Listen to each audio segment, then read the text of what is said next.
IS-38 निकालें।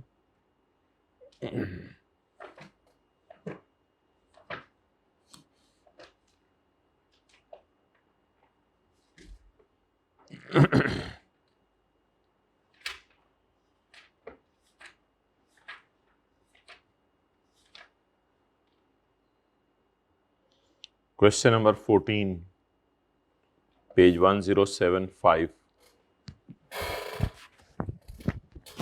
आवाज इतनी आहिस्ता क्यों आ रही है? Zoc Incorporation is a multinational company. As part of its vision to expand its business in South Asia, it purchased the majority shares in a locally incorporated company, Momin Limited. Momin Limited इसने जो है वो shares खरीद लिए हैं। अब ये डब्बा ज़रा पढ़ें और डब्बे में देखें क्या लिखा हुआ है।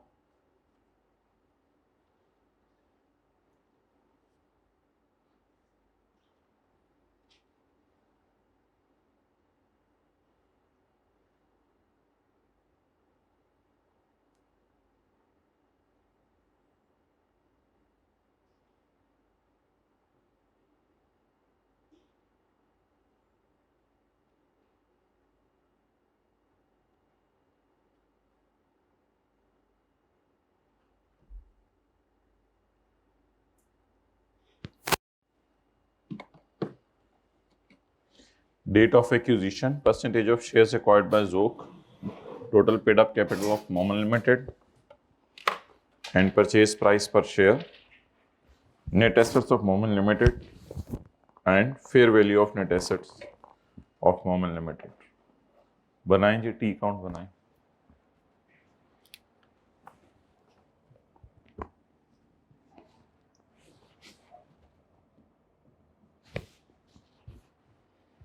Working 1,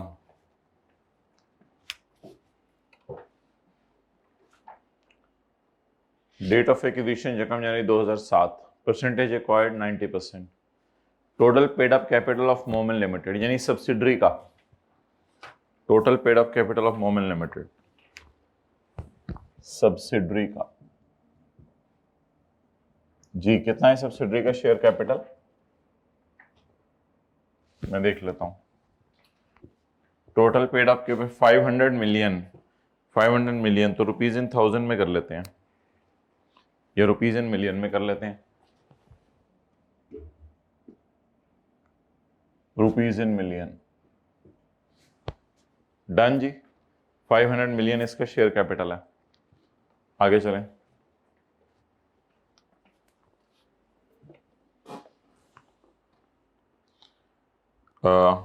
purchase price per share is 30 per share. अब बताइए जी, सऊदी किंग को हमने कितने पैसे दिए हैं? 30 रुपए पर शेयर। सऊदी किंग से हमने सब्सिडरी को खरीदा है ना, तो परचेज प्राइस पर शेयर कितने पैसे देके हमने सऊदी किंग से खरीदा है? 30 रुपए पर शेयर। अच्छा, कैलकुलेटर पकड़ें। बस ये 500 मिलियन है। 500 मिलियन को 10 से डिवाइड किए बगैर जबानी बताएं क्या जवाब आ रहा है? 50 मिलियन शेयर। 50 मिलियन शेयर्स को कैलकुलेटर के बगैर 90% से मल्टीप्लाई करके बताएं कितने परसेंट शेयर हमने खरीदे? 45 मिलियन। तो 45 मिलियन शेयर्स हमने खरीदे। हर शेयर कितने रुपए का? 30 रुपए का। तो परचेज प्राइस पर शेयर आगे लिख लें, paid to Saudi king, paid to old owners. तो थोड़े से पैसे ले लो, बस हमने पैसे दिए हैं उनको। ओके, सो 500 million shares, sorry 500 million capital है, 500 डिवाइडेड बाय 10, 50 मिलियन शेयर्स हैं। 50 मिलियन का 90% हमारा, क्या जवाब आ गया? 45 मिलियन। तो अब मुझे बता दें हमने कितने में शेयर खरीदे हैं? 45 million shares are being bought by paying ₹30 per share. So what is this? 1350. Okay, next.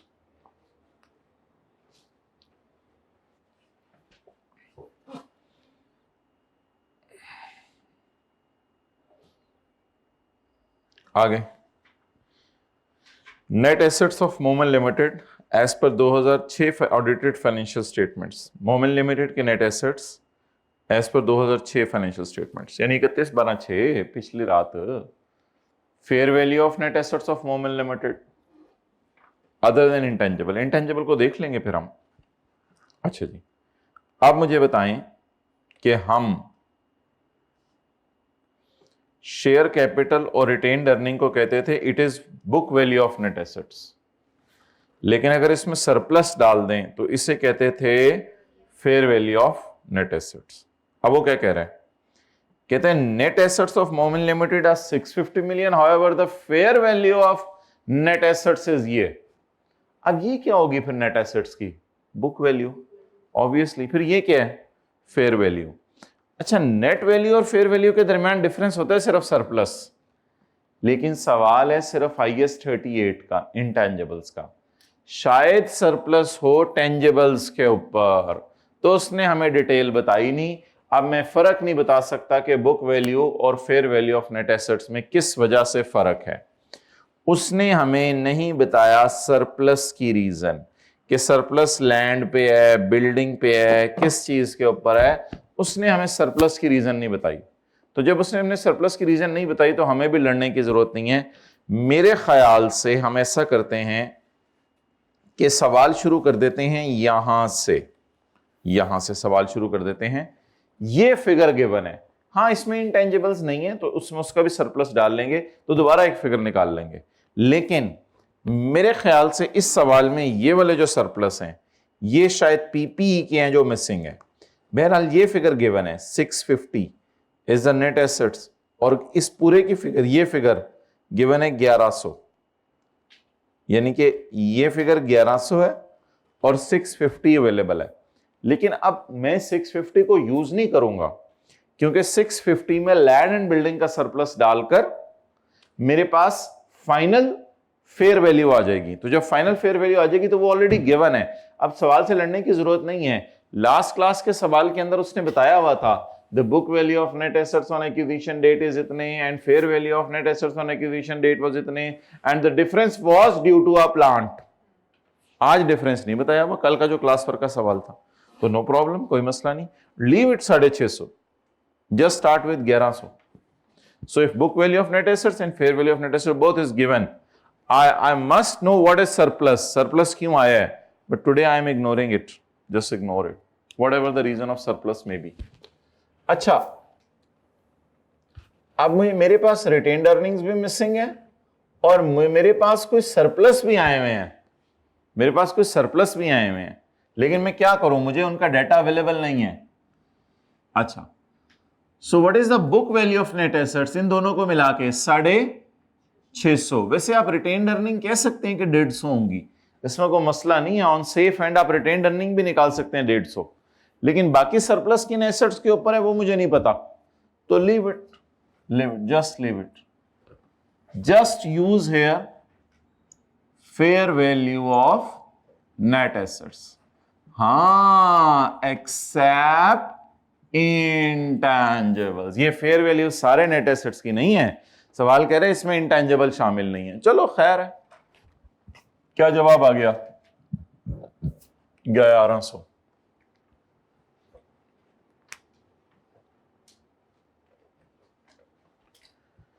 किसी को फोन करके 1-2 ब्लैक मार्कर भी और मंगवा लें। आगे चलें।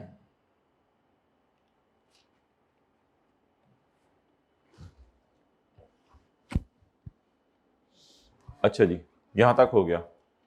तो लिखें इनका डिफरेंस कोई PPE का सरप्लस होगा जो हमें चाहिए नहीं, इससे एरो लगा के ना, इनका डिफरेंस कोई PPE का सरप्लस होगा जो हमें चाहिए नहीं। नहीं है IAS 38 आपके पास? IAS 38 वाला पोर्शन नहीं है?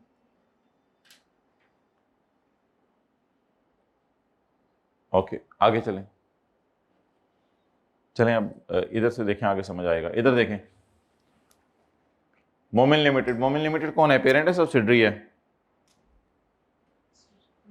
भाई Zok is a multinational, as part of his vision it purchased shares in Momin. तो मोमिन कौन है भाई? Subsidiary. So Momin has an established line of products under the brand name of Badr. On behalf of Zoc Incorporation, Momin has a brand. आप बताएं ये मोमिन ने खरीदा होगा या मोमिन का इंटरनली जनरेटेड होगा? इंटरनली जनरेटेड IAS 38 की रोशनी में रिकॉर्ड करने की इजाजत नहीं है, बट कंसोलिडेशन के एंगल से तो रिकॉर्ड करेंगे ना। So Momin has an established line of production in the name of Badar on behalf of Zok, a firm of specialist, has valued the brand name at 100। अब मुझे बता दें इसकी कैरिंग अमाउंट कितनी है, बस यहीं से पढ़ के बता दें, यहां तक, इससे पीछे पीछे पढ़ के बता दें इसकी कैरिंग अमाउंट कितनी है, 0, क्योंकि इसने अपनी किताबों में रिकॉर्ड नहीं किया हुआ। So carrying amount is 0 and fair value is 100. So what is revaluation surplus? 100. So put this surplus as well. लिखें probably it was a surplus on any PP and now it is a surplus on intangible assets.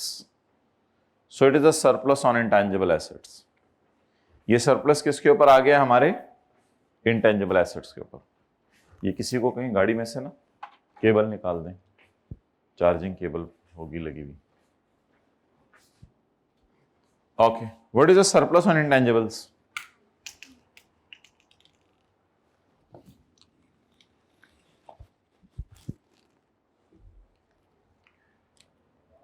$100 fair value minus carrying amount 0 is 100. Okay,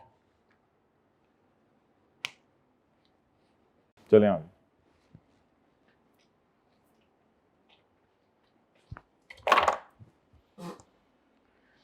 With an estimated useful life of 10 years at Jacobs Journey 7, it is expected the benefits will spread over the brand's useful life. 10 साल तक benefit आएगा। Impairment test of, अच्छा ये तो अब year and की बातें शुरू हो गई हैं। अब ईयर एंड की बातें शुरू हो गई हैं तो बस खत्म करें, पहले गुडविल निकाल लें। अच्छा, एनसीए निकलेगी इस सवाल में या नहीं निकलेगी? निकलेगी। क्यों निकलेगी? क्योंकि हमने कितने परसेंट शेयर एक्वायर किए हुए? 90%।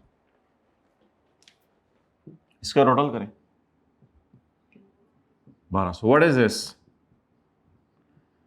It is a fair value of net assets. So it is a fair value of net assets.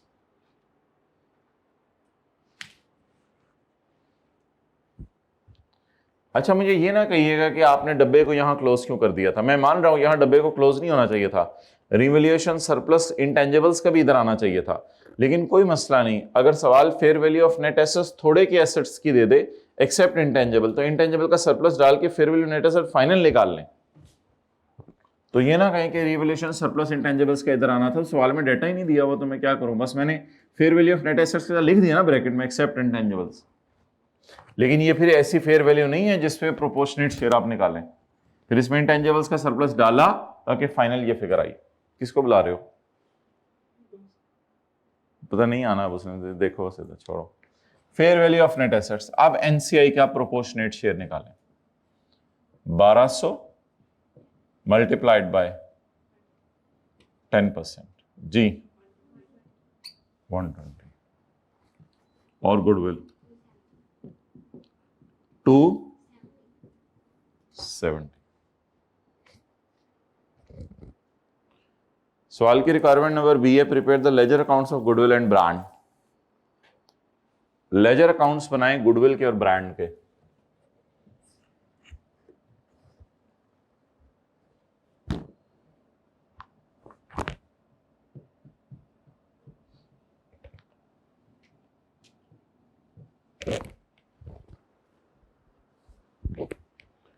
Goodwill और ब्रांड के लेजर अकाउंट्स बनाएं।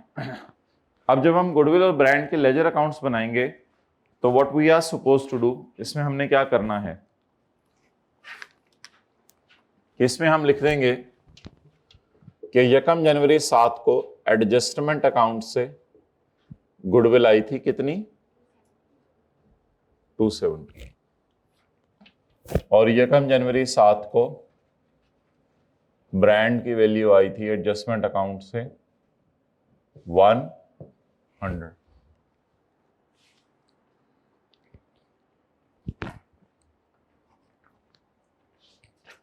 आप पढ़ें।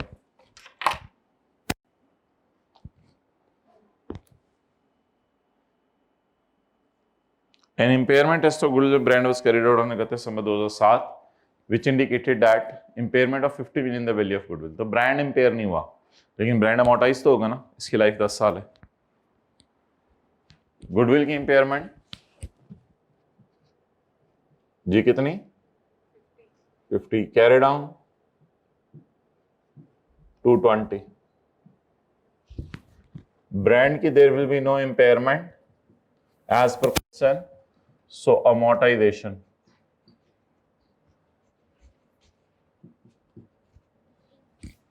is 10. So carry down is 90.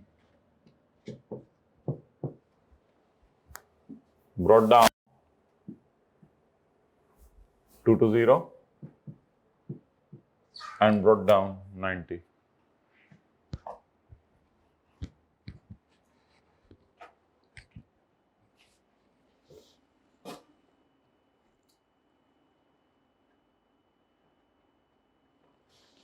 पढ़ें जी आगे.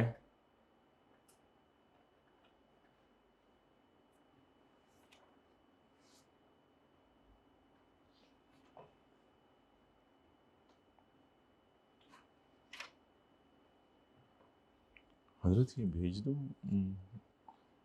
क्या रहा है?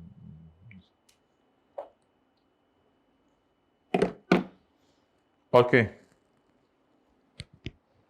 डन जी. Impairment test indicate decrease of 13 in the carrying value of brand. Brand की भी इंपेयरमेंट हो गई है और गुडविल की और कोई इंपेयरमेंट नहीं हुई, तो फिर गुडविल को तो अमोर्टाइज तो करते ही नहीं. फिर कैरी डाउन 220, लेकिन इसको अमोर्टाइज भी करना है. अमोर्टाइजेशन कितनी? 10. और इंपेयरमेंट कैरी डाउन 66.5.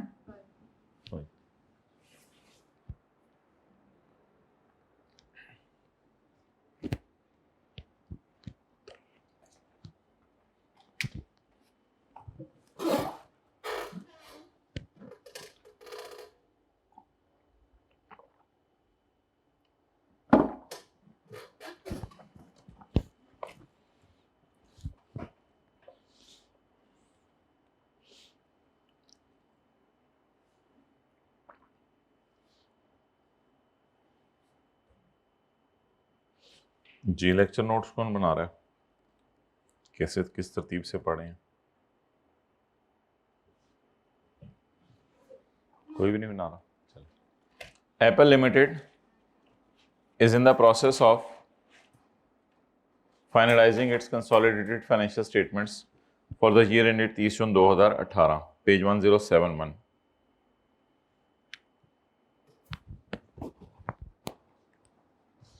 अच्छा, अब आप लोगों ने कंसोलिडेशन पढ़ ली हुई है, तो अब आप जो है वो इसका वर्किंग वन इसकी कर दें, जरा रिवाइज हो जाएगी. ये सवाल क्लास में किया हुआ है, इसकी वर्किंग वन कर दें. जल्दी करें, 1-2 मिनट लगाएं.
हो गई, गुडविल निकल आई, क्या निकली है 90। चलें, on Ekam July 2017 parent acquired entire share holding of mango limited for 1950।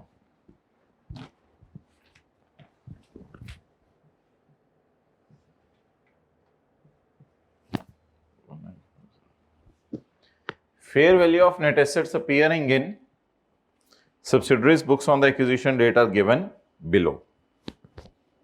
Fair value of net assets. Net assets में क्या होते हैं? Net assets में intangibles होते हैं, tangibles होते हैं, PP, current assets होते हैं, minus current liabilities होती हैं. इसलिए उसने लिखा है other net assets. तो आपके जहन में होना चाहिए कि इसमें क्या क्या होगा. इसमें मिसाल के तौर पर पीपी होगा, मिसाल के तौर पर करंट एसेट्स होंगे, करंट लायबिलिटीज होंगी, सबकी फेयर वैल्यू उसने दे दी. Fair value of net assets is 1750, लेकिन following information is also available. तो इसका मतलब है ये फेयर वैल्यू है of net assets except these two assets, जैसे अभी वाले सवाल में एक्सेप्ट ब्रांड था. So it is a fair value of net asset except these two assets. इसमें प्रीमियम वगैरह भी पढ़े हैं, share capital return, share premium वगैरह सब पढ़े हुए हैं. So fair value of net assets. Net assets. Except R&D and accept customer list. Accept R&D and customer list. So what is the fair value of net assets? 200 जमा 1545. जी बोलें कितनी? 1745. So it is the fair value of net assets of subsidiary on acquisition date except R&D and customer list. 200 plus 1545.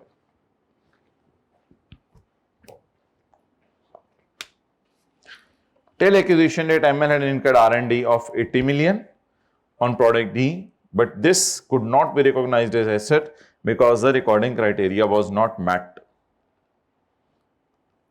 So carrying amount is 0. However, on this date, the fair value was 90. अच्छा, ये हमेशा जरूरी नहीं होगा कि R&D की carrying amount 0. R&D की carrying amount सवाल में गिवन भी हो सकती है. However, the fair value was 95. So entry will be, बताएं क्या होगी कंसोलिडेशन में जो सीखी हुई है, बोले R&D एसेट डेबिट और revaluation surplus in working one. जी 95 minus 0 is 95. Okay, next. On acquisition date, fair value of customer list was dressed as 20 million. Customer list किताबों में नहीं आती. क्यों? एक लफ्ज लिखा हुआ है एमएल्स कस्टमर लिस्ट, इसकी अपनी है, परचेज्ड वाली नहीं है. तो इंटरनली जनरेटेड कस्टमर लिस्ट किताबों में नहीं आती. Fair value 20. So what is the difference? 20.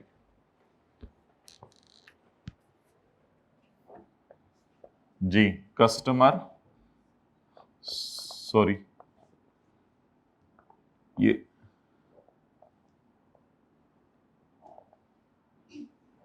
यहां पे रिवैल्यूएशन सरप्लस लिख रहे हैं ना, रिवैल्यूएशन सरप्लस R&D, जैसे रिवैल्यूएशन सरप्लस इंटेंजिबल का था. तो revaluation surplus customer list, fair value 20 minus 0 is equal to 20. So what is the final fair value of all net assets? जी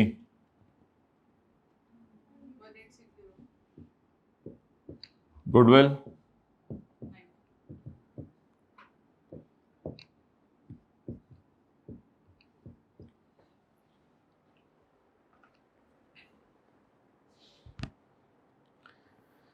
अच्छा, अब एक बड़ी मजे की और इंटरेस्टिंग बात सुने आज।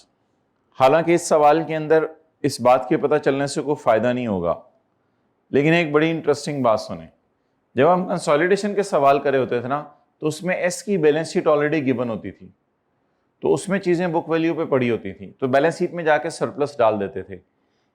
इधर आप लोगों ने नोट में जाके सरप्लस नहीं डालना। इधर आप लोगों ने जब इनटैंजिबल एसेट्स का नोट बनाना शुरू करना है, तो आप लोगों ने हेडिंग्स देनी है, software, R&D, customer list, goodwill. अब आप लोगों ने याद रखिएगा, यहां पर हमेशा हमेशा फेयर वैल्यू डालनी है। द रीजन इसके उसकी बुक वैल्यू ऑलरेडी गिवन नहीं है जिसमें आप सरप्लस डाल के कुछ करें, तो आपने डायरेक्ट क्या डालनी है, फेयर वैल्यू। सॉफ्टवेयर की शुक्र है पहले ही उसने फेयर वैल्यू दी हुई है, fair value of net asset, software की फेयर वैल्यू दी हुई है,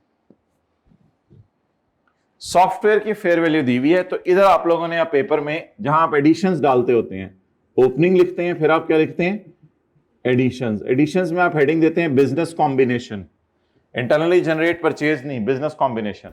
बिजनेस कॉम्बिनेशन में सॉफ्टवेयर की फेयर वैल्यू डालनी है, R&D की फेयर वैल्यू डालनी है। अमोर्टाइज तो फेयर वैल्यू को करना है ना, इधर तो कंसोलिडेट, क्योंकि सेपरेट फाइनेंशियल स्टेटमेंट तो गिवन नहीं थी सवाल में, तो बुक वैल्यूज गिवन नहीं थी, ये बड़ी इंपॉर्टेंट बात है।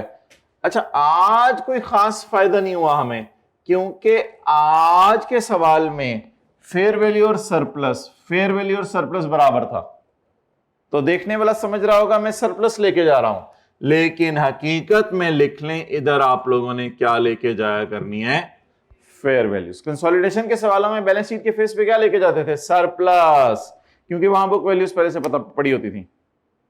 तो यहां आपने जाहिर बात है डेफिसिट फेयर वैल्यू को करना है, यहां आपने फेयर वैल्यूज लेके जानी है। ये बनाएं आप, जरा छोटा सा नोट का फॉर्मेट भी बनाएं। आगे तो सवाल आप कर ही लेंगे, हमने किया भी हुआ है क्लास में।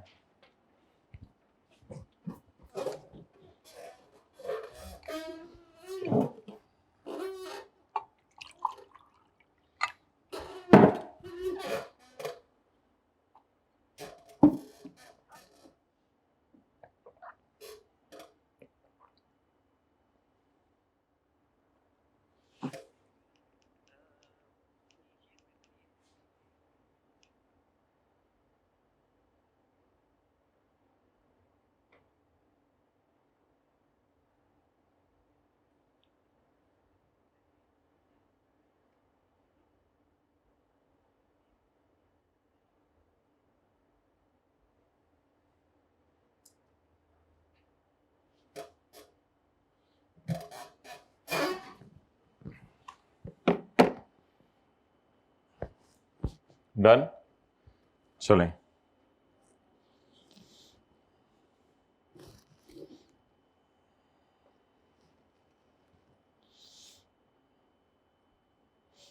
अब ये करें,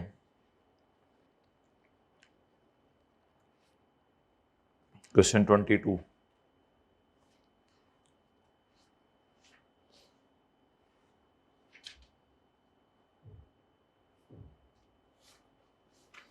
की एडजस्टमेंट 1,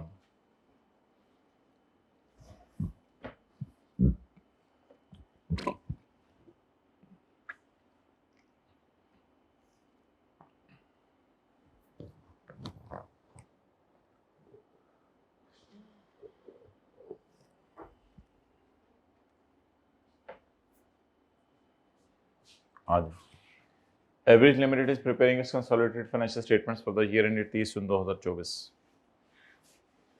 बस यहां तक पढ़ लें।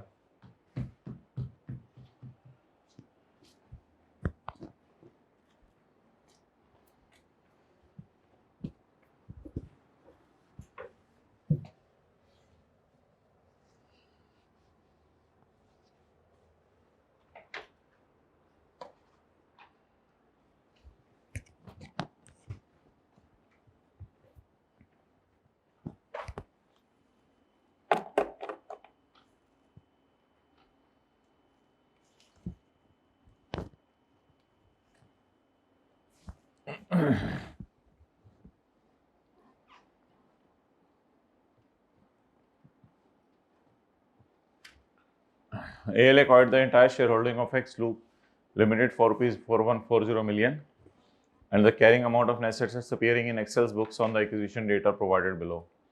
Software, product Neo, other net assets. It is the carrying amount of net assets appearing in books on the acquisition date. It is not the fair value of net assets. It is the carrying value of it. So that needs some surpluses. That needs some surpluses. But please, let's put it here first.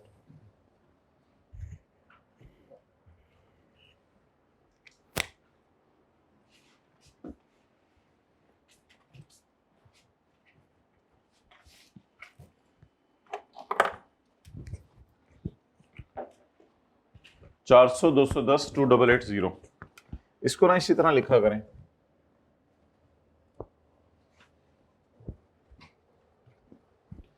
It is carrying amount of net assets. My dear, it is carrying amount of net assets. It does not include surplus. It is only share capital and retained earnings. It doesn't include revaluation surplus. It is only share capital and retained earnings. जी बोलें क्या क्या है? अलग अलग बताएं. Software को तो नहीं लिखना ना, बस अब लिखवाएं. 400 210 2880 जी 3490, but it is now only share capital and retained earnings because it is carrying value. ये वही सवाल है जो क्लास में किया हुआ है हमने पहले. आगे चलें. Additional details in respect of acquisition of Excel are as follows. Up to acquisition date, ये कम अक्टूबर 23. Up to acquisition date, Excel had incurred rupees 150 million and 350 million respectively on R&D of product Neo. अब एक थोड़ी सी अजीब सी बात नजर आ रही है कि इन्होंने 150 रिसर्च की है और 350 डेवलपमेंट की है, लेकिन इनकी किताबों में डेवलपमेंट क्यों 210 पे नजर आ रही है. Excel had only recorded cost incurred after the recording criteria was met, which was met on यकम जुलाई 22, जो यकम जुलाई 22 को रिकॉर्डिंग क्राइटेरिया मीट हुआ था. ये है यकम जुलाई 23 और फिर यकम जुलाई 22, तकरीबन 1 साल 3 महीने पहले रिकॉर्डिंग क्राइटेरिया मीट हुआ था. उसने सिर्फ उतनी कॉस्ट कैपिटलाइज की हुई जितनी रिकॉर्डिंग क्राइटेरिया मीट हुआ था. तो 350 का टूटा हुआ हिस्सा 210 ये उसने ऑलरेडी किताबों में रिकॉर्ड की हुई है. तो बस ठीक है, अब इसको तो हमने कुछ नहीं करना होता, हमने तो सरप्लस ढूंढना है ना. अब कितना आया है, आज हम तो सरप्लस ढूंढने की तरफ चलते हैं. तो बस 350 में से 210 उसने ऑलरेडी किताबों में रखा हुआ है. वेल एंड गुड 210, बस 210 ही हमें चाहिए था, बाकी तो एक्सपेंसेस में जा चुका हुआ है.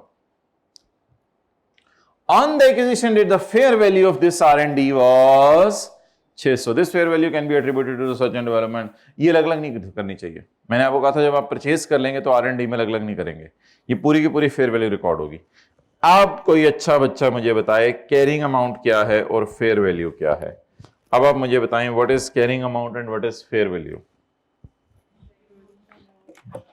बताएं जल्दी बताएं. इस सारे डेटे को पढ़ के बताएं. कैरिंग अमाउंट क्या है, फेयर वैल्यू क्या है. 210 is carrying amount. What is fair value 600. Surplus को लेके जाएं, सरप्लस को लेके जाएं. रिवैल्यूएशन सरप्लस किसके ऊपर,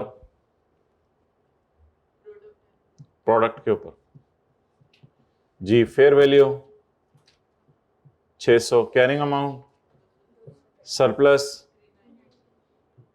now it is alhamdulillah the fair value of net assets. Previously it was book value of net assets, but now it is fair value of net assets. जी 3880.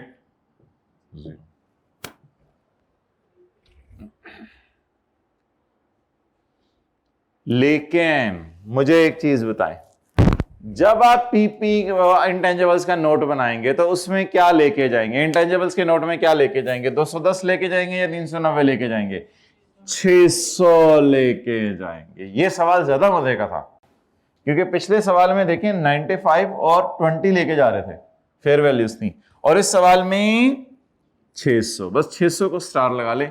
600 लेके जाना है आपने इंटेंजिबल के फेस पे. तो लिखें इंटेंजिबल के फेस पर, इंटेंजिबल के नोट में 600 लेके जाएंगे, यानी फेयर वैल्यू।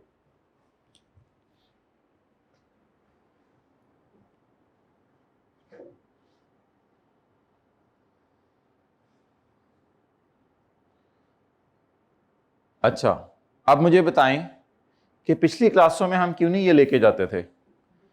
क्योंकि उसकी एस की सेपरेट बुक्स अवेलेबल होती थी, तो एस की बैलेंस शीट अवेलेबल होती थी, उसमें ऑलरेडी ये 210 पड़ा होता था।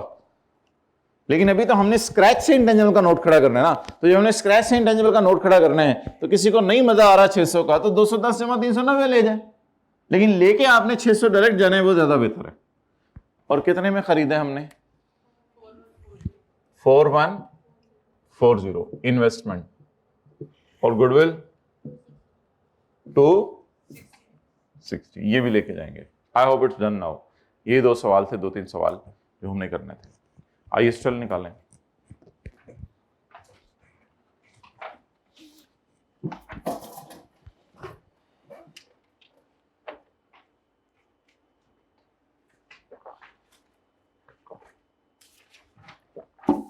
कौन सा रह गया हुआ सवाल? आखिरी वाला रह गया हुआ है।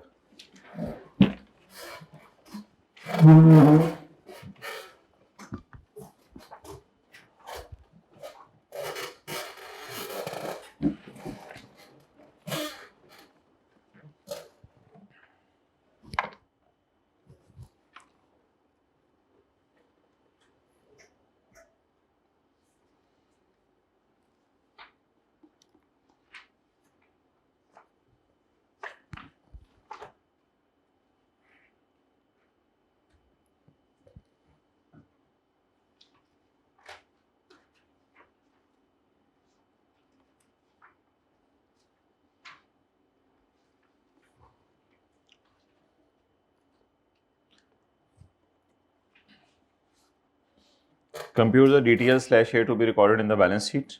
Also prepare the journal entries to record the deferred tax. अच्छा, इस लाइन की बेस पे मुझे बताएं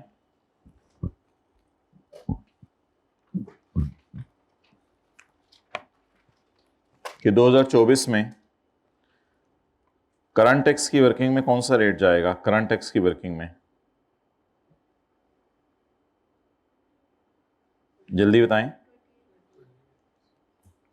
हमेशा रिकॉन में भी वही रेट जाएगा, 28%। DTL/A एज ऑन 31/12/24 में क्या रेट जाएगा?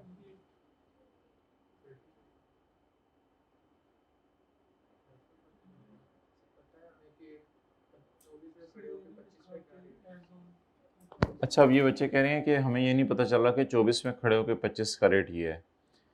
एक बात याद रखिएगा, सवाल की रिक्वायरमेंट है 24 को सॉल्व करो, 25 का रेटा नहीं दिया हुआ। अगर 25 का रेटा दिया होता ना, तो फिर आप शायद लड़के मुझे कह देते ये रेट 28% है, अगले साल का रेट 30% है। लेकिन प्लीज सिर्फ 24 के सवाल में खड़े खड़े अगर 25 का रेट दे रहा है, तो बाय डिफॉल्ट ये अज्यूम कीजिएगा हमें पता है, वरना 24 के सवाल में 25 का रेट देने की तुक नहीं। हाँ, नीचे सवाल होता है 24 का और 25 का, solve the question of 24 and 25, फिर इस लाइन का मतलब मैं बिल्कुल ले लेता जिस तरह आप चल रहे हैं। द रेट इज 28% में 2024, वे रेट 30% में 2025 एंड ऑनवर्ड्स। फिर मैं आपकी बात ठीक है, नीचे 24 का सवाल होता, 25 का सवाल होता। देखिए, कुछ एग्जामिनर की दुखती रख भी तो देखा करें ना, वो आपको पकड़ना क्या चाह रहे हैं, वो कॉन्सेप्ट क्या टेस्ट करना चाह रहे हैं। आप लोगों की बात बिल्कुल ठीक है, मैं एग्री कर रहा हूं आप लोगों की बात से। आप लोग कह रहे हैं कि इस सवाल से कहीं नहीं लग रहा कि हमारे साल खड़े होकर ये रेट पता चला अगले साल का। लेकिन याद रखिएगा माय डियर, अगर नीचे सवाल की रिक्वायरमेंट होती सॉल्व क्वेश्चन ऑफ 24 एंड 25, फिर मैं बिल्कुल मान जाता कि 24 का रेट 28 है, 25 का रेट 30 है, और 24 में खड़े होकर 25 का रेट पता नहीं चला। लेकिन सवाल की रिक्वायरमेंट पड़े सिर्फ कौन सा साल है? 24, और 24 में खड़े होकर किस साल का रेट देते? इसकी कोई तुक नहीं बन रही थी। तुक शायद एक ही होगी कि इसको पता चल गया होगा, तो इसलिए फिर 30% रेट यूज करें। आई एग्री कि इस तरह आपको करना नहीं चाहिए, लेकिन सवाल 24 के।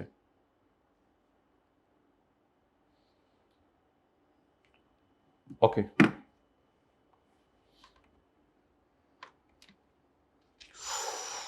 तो मैस मची हुई है, दो व्हाट्सएप खुले हुए हैं और पता नहीं क्या क्या हो रहा है। पढ़े पहली एडजस्टमेंट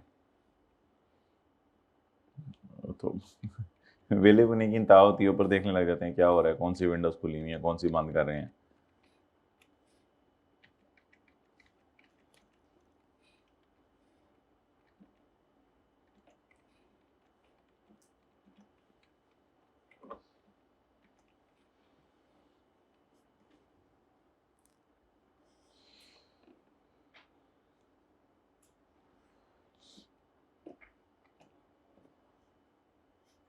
अच्छा जी, इंटरेस्टिंग चीज़ बताऊं, आप लोगों ने 5 मिनट से ज़्यादा नहीं लगाने, सारी कैरिंग अमाउंट टैक्स बेस लिख देनी है। एक उसने एंट्री मांगी हुई है डेफर टैक्स की, वो देख लेंगे, उसकी टेंशन नहीं लेनी।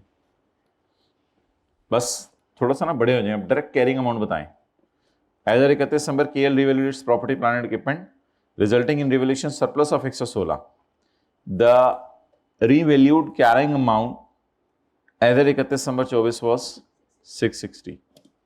So the revalued carrying amount is 660. However, tax base was 412. अब ये सरप्लस आया है, ठीक है अपनी बात, लेकिन बस सरप्लस अब की एंट्री फिर बनती है ना, इस सरप्लस की एंट्री होगी डेफर टैक्स के टी अकाउंट में, वो फिर फिलहाल अभी हमारा काम चल रहा है, आगे चलें।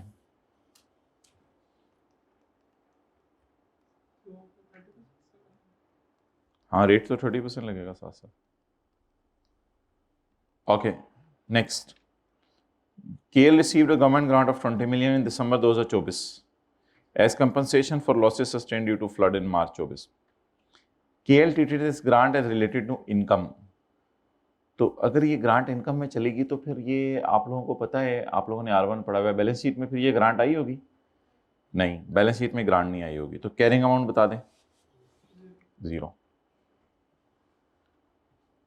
Under tax laws, such grants are taxable over 5 years starting from the year of receipt. Tax laws में ये ग्रांट 5 सालों में इनकम में जानी है। आप बताएं, टैक्स वालों में ये 5 सालों में इनकम में जानी है, तो टोटल ग्रांट कितनी है? 20 को डिवाइड करें 5 सालों से कैलकुलेटर के बगैर, 4, तो 4 इनकम में चली गई, यानी 4 को इस साल की करंट टैक्स में लेके जाना है। अकाउंटिंग वाले कितना लेके होंगे पीबीटी में? पूरा 20, उस 20 को लेस करके 4 को ऐड कर देना है, ये क्या हो गया? करंट टैक्स की वर्किंग। लेकिन टैक्स वाले आहिस्ता आहिस्ता लेके जाएंगे, तो टैक्स वाले फिर कितना शो करेंगे? 16। टैक्स वाले इस ग्रांट को आहिस्ता आहिस्ता इनकम में लेके जाएंगे। आप बताएं यहां क्या लिखेंगे हम? डेफर्ड ग्रांट लिख दें। डेफर्ड ग्रांट मतलब लाइबिलिटी जहन में होनी चाहिए, बस लाइबिलिटी नेचर का अकाउंट है।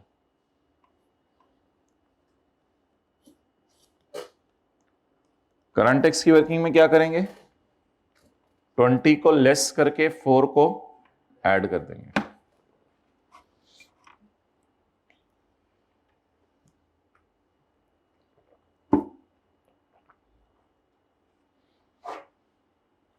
ओके जी, आगे चलें।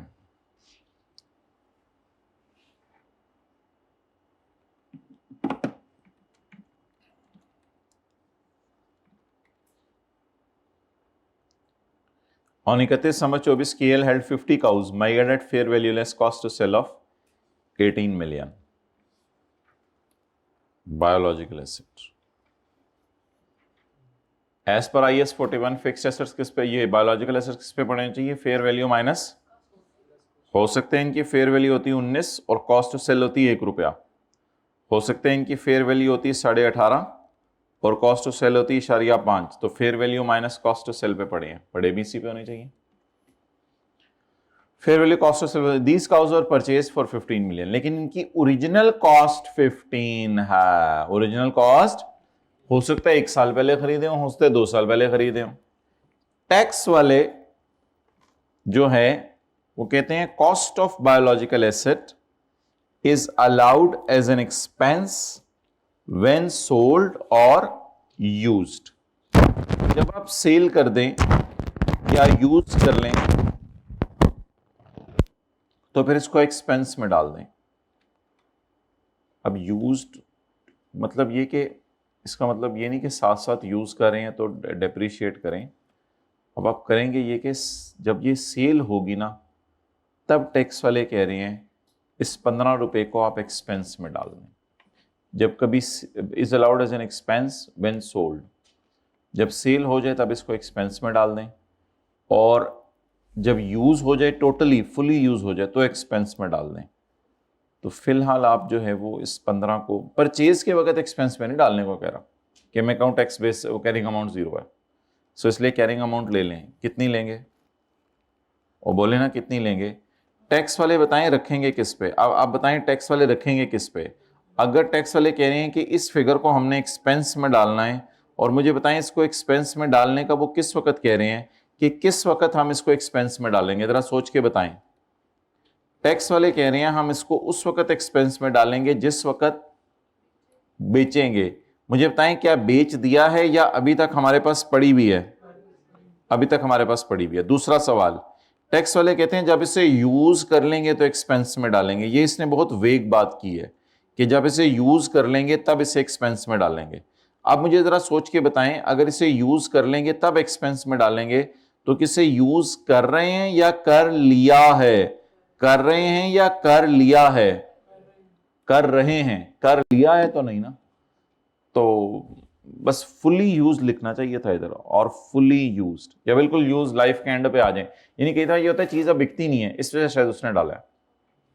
अगर उसका ये मुराद होता ना कि यूज के साथ एक्सपेंस में डालें, फिर साथ साथ डेप्शन का कोई रेट देता है इस तरह का, तो डेप्शन तो इन पे होती नहीं है, इस वजह से उसने फिर, तो मेरे ख्याल से फिर इसको कॉस्ट पे ही पड़ा रहने दें, क्योंकि ये जाएगा एक्सपेंस में, लेकिन कब जाएगा, जब बिक जाएगा। कितनी होगी टैक्स बेस,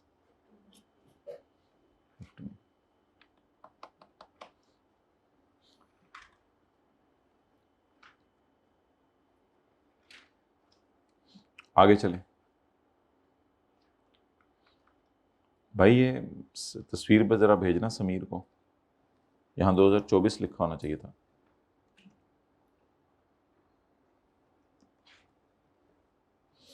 अच्छा जी, liabilities of KL at 31 December 2024 was under. अच्छा वैसे मुझे ये बताएं कि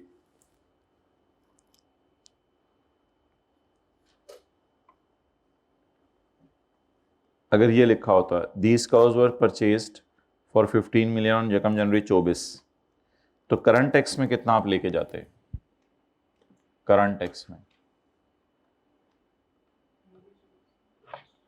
करंट टैक्स के अंदर भी तो ये एडजस्टमेंट आ सकती है ना। काउ खरीदी कितने की, 15 की। अकाउंटिंग वालों ने किस पे शो की हुई है, फेयर वैल्यू लेस। अकाउंटिंग वाले पीबीटी में कितना लेके गए हैं, 3। जानवर मोटा हो गया, महंगा हो गया, 3 लेके चले गए अकाउंटिंग वाले पीबीटी में। जब अकाउंटिंग वाले 3 लेके चले गए पीबीटी में, तो करंट टैक्स में टैक्स वाले कहेंगे नहीं यार अभी सब्र करो भाई, करंट टैक्स में हम लेस करेंगे कितना, 3 लिखें। तो करंट टैक्स में 3 लेस करते, क्योंकि अकाउंटिंग वालों ने किस पे छोड़ा हुआ है अभी, बाग पे छोड़ा हुआ है, कॉस्ट पे छोड़ा हुआ है। जानवर को बाग में छोड़ा हुआ है या कॉस्ट पे छोड़ा हुआ है, अकाउंटिंग वालों ने कॉस्ट पे नहीं छोड़ा हुआ मेरे भाई, अकाउंटिंग वालों ने रखा हुआ है fair value minus cost to sell पे। टैक्स वालों ने किस पे छोड़ा हुआ है, हिस्टोरिकल कॉस्ट पे।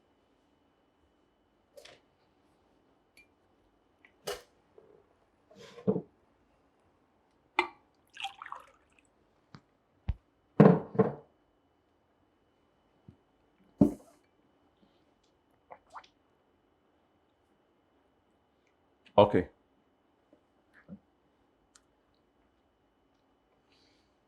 पॉज करें।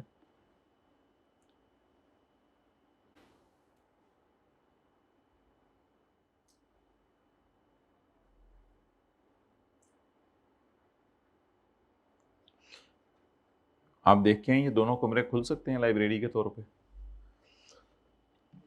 हाँ खुल जाएंगे, ठीक है। मुझे बता दो ये बॉयज हाइब्रिड का क्या नंबर है और मेल हाइब्रिड का क्या, पॉज करें, नहीं पता कभी। Okay liabilities of KL as 31 number 24, fines payable of 5 million. बस लाइबिलिटीज में फाइन पेबल पड़ा हुआ है।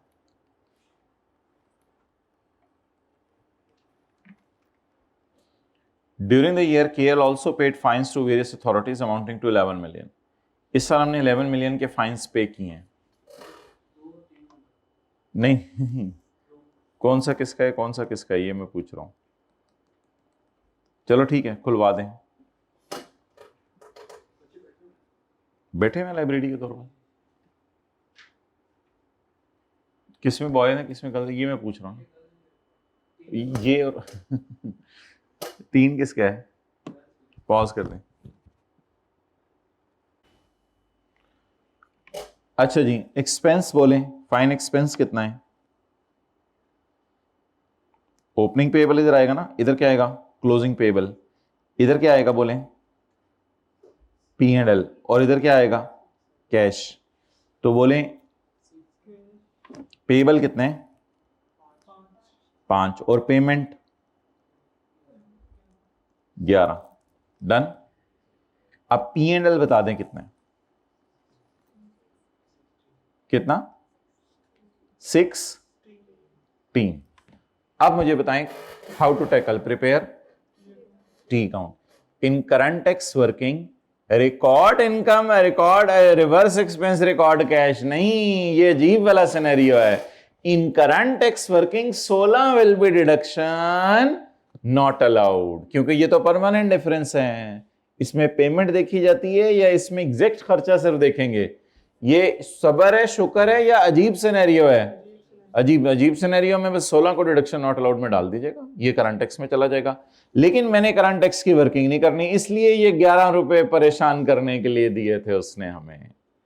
आप बता दें जब फाइन पेएबल में, आपको याद है कैरिंग अमाउंट एक्सपेंस बराबर लेनी होती है। कहां कहां कैरिंग अमाउंट एक्सपेंस बराबर लेनी होती है? जब एग्जाम्प्ट इनकम रिसीवेबल हो और फाइन पेएबल हो, डिडक्शन नॉट अलाउड पेएबल हो और एग्जाम्प्ट इनकम रिसीवेबल हो, तो कैरिंग अमाउंट एक्सपेंस क्या लेनी होती है? बराबर। डन। टी अकाउंट नोट करें और लिखें 16 करंट टैक्स में जाएगा। 16 करंट टैक्स में जाएगा। याद आ रहा है कुछ?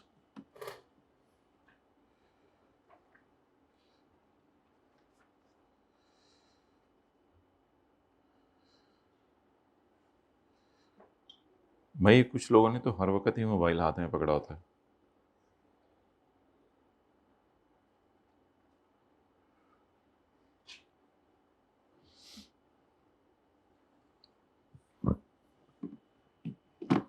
लेकिन इस टी अकाउंट के बनाने की जरूरत क्यों नहीं थी?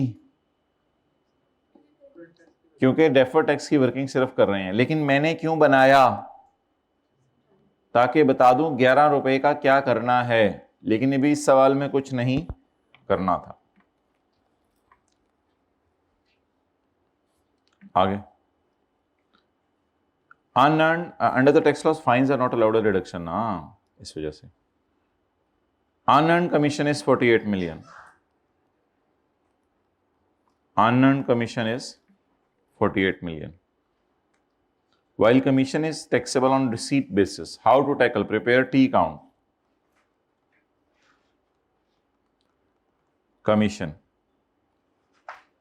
Opening unearned, closing unearned, 48.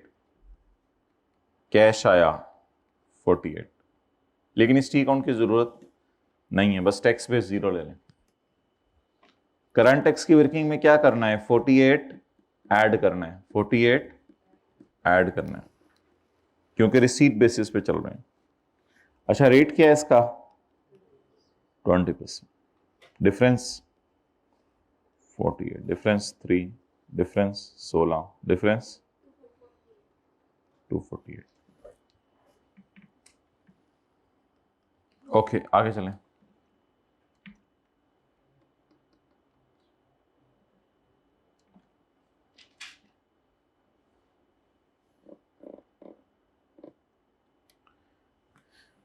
भाई ये IFRS 9 की एडजस्टमेंट है, हमने नहीं की हुई, लेकिन मैंने एक दफा आपको करवा दी हुई है। आप ये समझ लें ये लैंड है और IAS 16 का सवाल है, ठीक है। Treat like land, IS 16। बस अब तो समझ आ जानी चाहिए। KL had a land at a fair value of 32. KL had a land at a fair value of 32. At a fair value of 32. During the year, it recorded 15 million as a gain in change in fair value, which was taken to OCI. जाहिर बात है land का gain तो OCI में जाना चाहिए था। Tax laws वाले gain on land is taxable at the time of sale. अब आप बताएं ये 32 क्या है? लैंड की फेयर वैल्यू। लेकिन मुझे क्या चाहिए? इस तक पहुंचते हुए 15 का गेन रिकॉर्ड हो गया है। बताएं फिर ये लैंड थी कितने की? तो टैक्स वालों ने चीजों को किस पे रखा होगा? टैक्स वाले तो लैंड को सिर्फ सेल के टाइम पे फेयर वैल्यू पे लेके जाएंगे। तो बता दें अकाउंटिंग की किताबों में 32 की fair value minus gain is equal to cost 70। ये 70 समझ आ गया?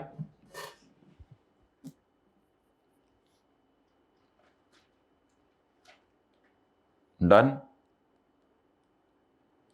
इन्वेस्टमेंट कितना डिफरेंस? 15 और ये 30%। जी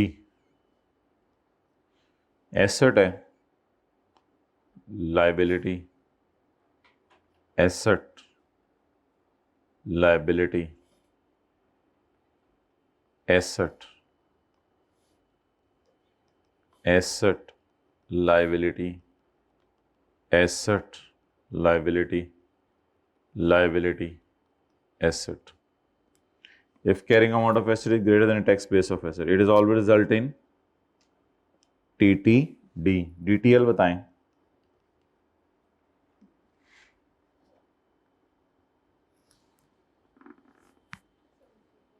$74.4।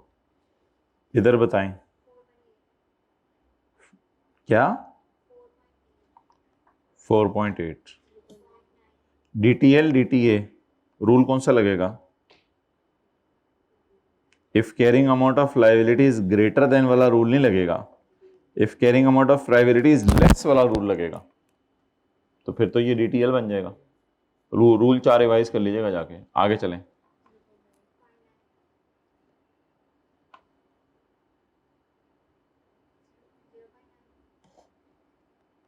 क्या? DT if carrying amount of asset is greater than tax base of asset, तो DTL। आगे क्या? If carrying amount of liability is greater than tax base of liability, DTA। क्या?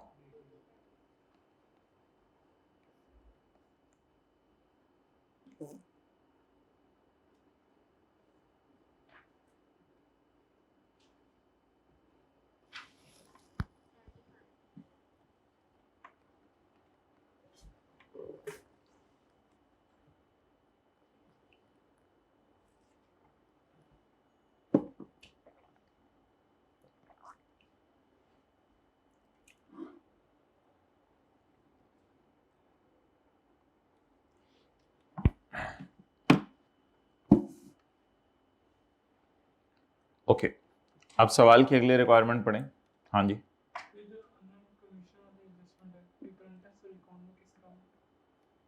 करंट टैक्स के अंदर अनअर्न्ड कमीशन कैसे जाएगा? Unearned commission current tax के अंदर 48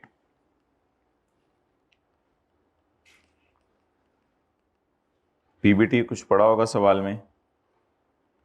इसमें as tax authorities are using cash accounting, reverse income record cash, reverse income record cash. तो income reverse करने की जरूरत नहीं है, रिकॉर्ड कैश। लेकिन कैश अगर हम इधर रिकॉर्ड करेंगे तो मसला होगा, क्योंकि फिर उस पर रेट 30 लग जाएगा। तो फिर मुझे तो ये ऐसे लग रहा है कि करंट टैक्स में ये ऐसे जाएगा, बस record cash at tax on 48 at 20%, current tax में नीचे जाएगा। वो तो फिर चला जाएगा ना।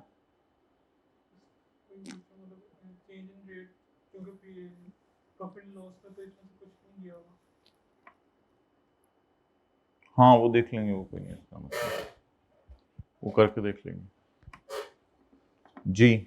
Done, okay.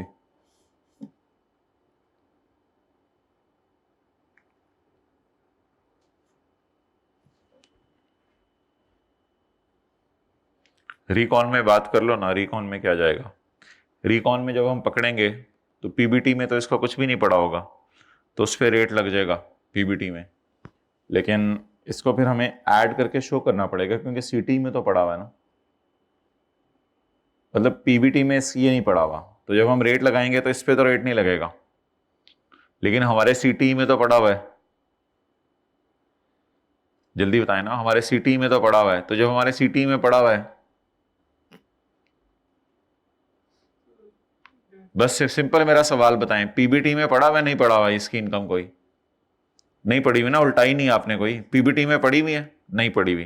तो जब पीबीटी पे रेट लगाएंगे तो इस पर कोई रेट लगेगा नहीं, लेकिन जब हमारा सीटी डीटी कैलकुलेट होगा तो क्या हमारे सीटी में ये पड़ा होगा?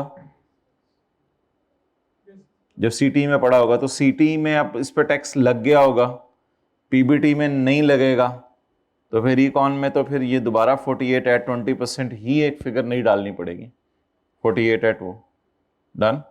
तो ये थोड़ा सा डिफरेंट तरीके से होगा, लेकिन इस तरह कभी उसने चेक नहीं किया। अच्छा सवाल था आपका। ओके, ये तो नेवर एंडिंग स्टोरी है, जितनी मर्जी एडजस्टमेंट जैसे मर्जी सोच लो। हाँ, डेफोटेक्स की वर्किंग से वो कैंसिल भी हो जाएगा, ये बात भी आपकी ठीक है, डेफोटेक्स की वर्किंग से वो कैंसिल भी हो जाएगा। हाँ, इस तरह सोचो, ठीक है। ओके, फिर आप इग्नोर कर देंगे, सही कह रहे हैं आप, डेफोटेक्स की वर्किंग से आके वो कैंसिल हो जाएगा। ओके, अच्छा अब आप मुझे ये बताएं कि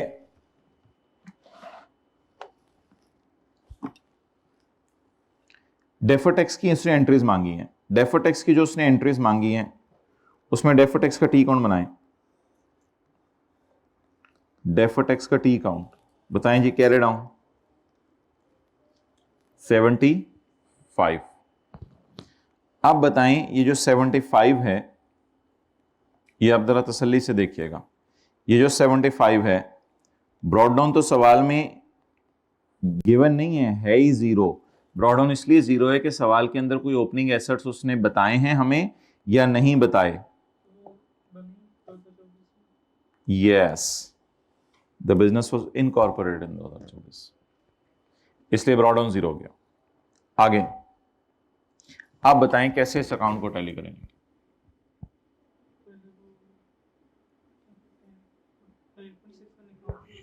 भाई पहले जो है ना, दो एंट्रीज जरा जहन में लाएं, पहले हमें दो एंट्रीज करनी पड़ेंगी। वो दो एंट्रीज क्या करनी पड़ेंगी? वो दो एंट्रीज हमें करनी पड़ेंगी, वो मैं आपको आज रिवाइज करा दूं।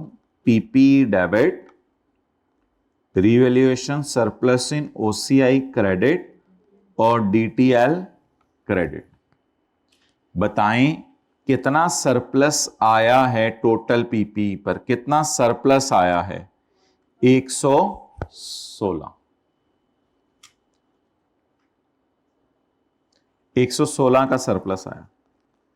116 में यूजर्स का कितना, इन पे डेफर करके टैक्स देने हैं, अगले साल रेट 30% है, इधर भी यही लीजिएगा। 116 इंटू 70%, 81.2 और डीटीएल 34.8। आप बताएं डीटीएल को कितना हिट गया, किसके अगेंस्ट? अच्छा ये याद रखिएगा, ओसीआई वाली एडजस्टमेंट डायरेक्ट डीटीएल को हिट करती हैं, ये कई दफा बताया हुआ है। ओसीआई वाली एडजस्टमेंट्स डायरेक्ट डीटीएल को हिट करती हैं। एक और ओसीआई वाली एडजस्टमेंट है इस सवाल के अंदर, वो जो लैंड जिसका मैंने जबरदस्ती नाम रखा है, हालांकि वो इन्वेस्टमेंट है, वो इन्वेस्टमेंट है। इधर ही विशाखा आप इन्वेस्टमेंट का टी काउंट भी बना लें। इन्वेस्टमेंट का कैरी डाउन कितना है? Fair value 32. During the year we recorded a gain of 15. So what was the cost? What was the cost? 17. ये इंशाल्लाह IFRS 9 में शुरू कर देने आप, लेकिन फिलहाल आप इसको लैंड समझ लें, लैंड का टी काउंट, लैंड का टी काउंट। ओपनिंग लैंड कितनी थी? 17, फिर फेयर वैल्यू 32, लैंड पे गेन कितना आ गया? 15।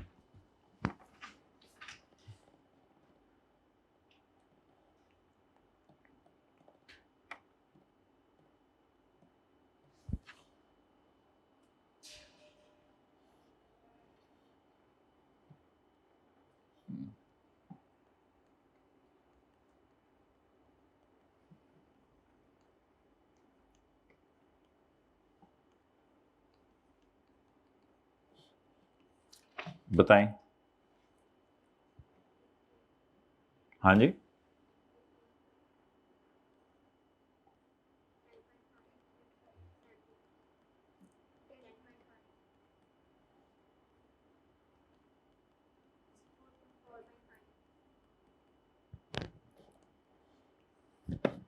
करें नोट।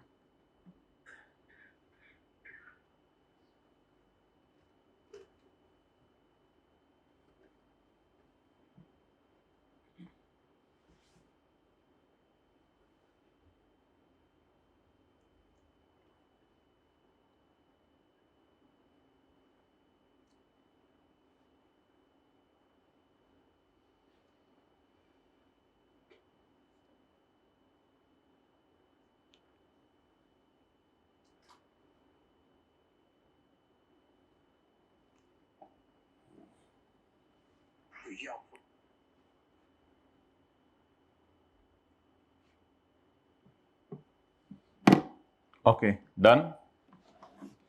अब डालें डिटेल में कितना, 4.5। अब निकालें डीटी बैलेंसिंग,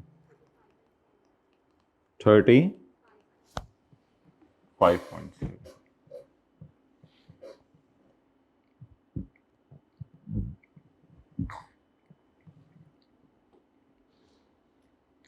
लिखें आज एक बात, जो भी ओसीआई की एडजस्टमेंट है, पहले जरा लॉजिक पे सोच लें, जो भी ओसीआई है वो हमें फुल खुशी रिकॉर्ड करनी चाहिए या गवर्नमेंट को भी इसमें कुछ हिस्सा देना चाहिए?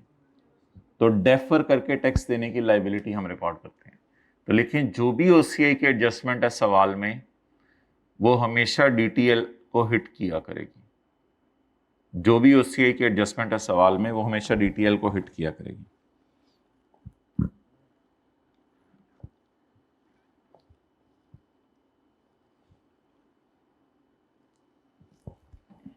ओके, अब ये एंट्री बता दें 35.7 की। ये एंट्री किसकी हो गई? 34.8। ये एंट्री किसकी हो गई? 4.5। और अब एंट्री बता दें 35.7 की। डीटी डेबिट डीटीएल क्रेडिट कितने से? ये तो जरूर करके आनी है एंट्री, उसने तो डेफर टैक्स की एंट्रीज मांगी हुई है। ये एंट्री हो गई 35.7 की।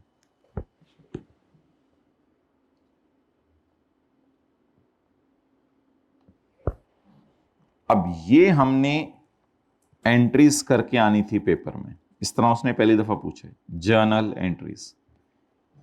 Entry number 1, entry number 2, entry number 3। अब ये वर्किंग नहीं है, हाँ इसको आप वर्किंग कह सकते हैं, वर्किंग डेफर टैक्स का टीप।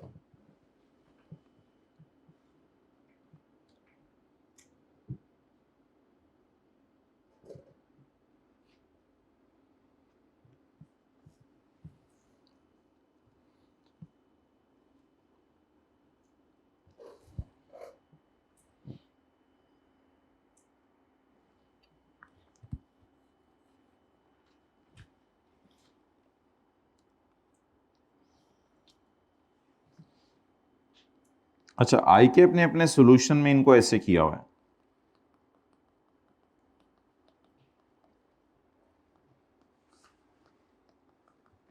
इस एंट्री को तो ऐसे ही किया हुआ है आईकेप ने,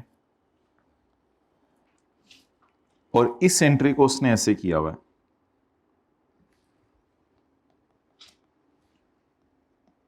देखें देखें देखें देखें देखें देखें देखें देखें।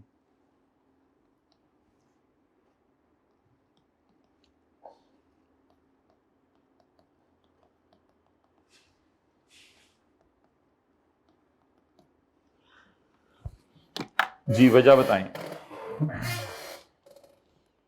और इधर उसने P&L लिखा हुआ है।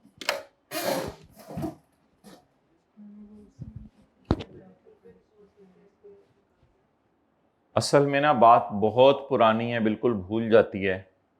हमने एक एंट्रीज का ना एक और तरीका भी बताया था। आई कैप ने इन 3 की जगह सिर्फ ये एंट्रीज की हुई है।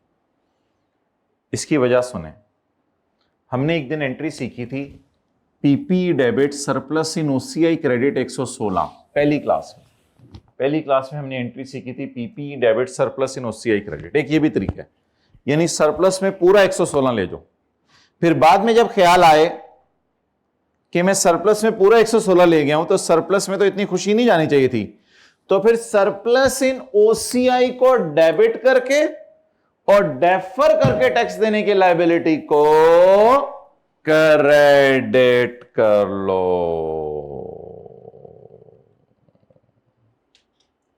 ये एंट्रीज कब बनती हैं जरा सोचें, जब हमने पहले एंट्री क्या की हो। मेरे ख्याल से ये एंट्रीज भी चलेंगी वैसे पेपर में, लेकिन उसने बताया कि इतना गम ओसीआई को गया और इतना गम पी एंड एल को गया। असल में हम ओसीआई को ना नेट से खुशी रिकॉर्ड करते हैं, नेट से खुशी रिकॉर्ड करते हैं। समझने की कोशिश कीजिएगा। मिसाल के तौर पे ये 100 रुपए हैं, ये 70 रुपए हैं, ये 30 रुपए हैं। तो एक पहली क्लास में हमने ये किया था, बिल्कुल पहली क्लास में, जिस दिन पहली दफा आईएएस 16 का सवाल आईएएस 12, उसमें मैंने पहले एंट्री की थी पीपी डेबिट 116 सरप्लस इन ओसीआई क्रेडिट 116। अब सरप्लस में पूरा चला गया 116। अब सरप्लस को कम करके डेफर करके टैक्स देने की लायबिलिटी क्रेडिट कर लो। लेकिन इसके बैक एंड पे फिर एक एंट्री हुई होगी। वो क्या एंट्री हुई होगी? पीपी डेबिट और सरप्लस पूरे 116 से क्रेडिट। तो सरप्लस आसमानों पे चला गया। सरप्लस को कम करें, और कौन सा अकाउंट रिकॉर्ड करना भूल गए थे? डीटीएल। लिखें,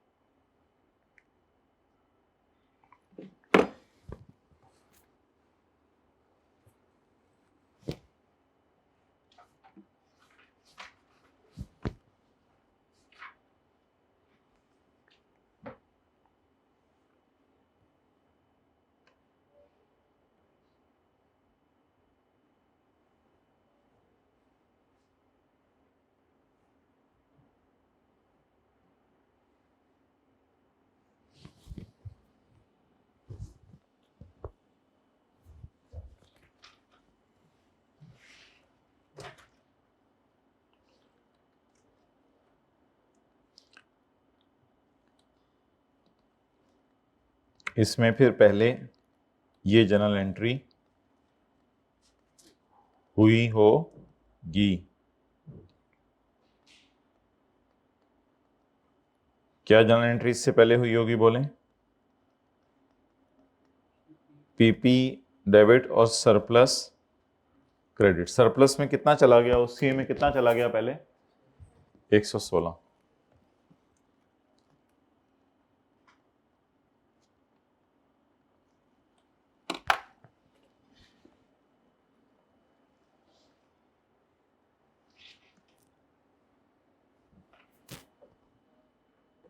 चलें क्लोज कर दो। दूसरा कार्ड लाएं आप।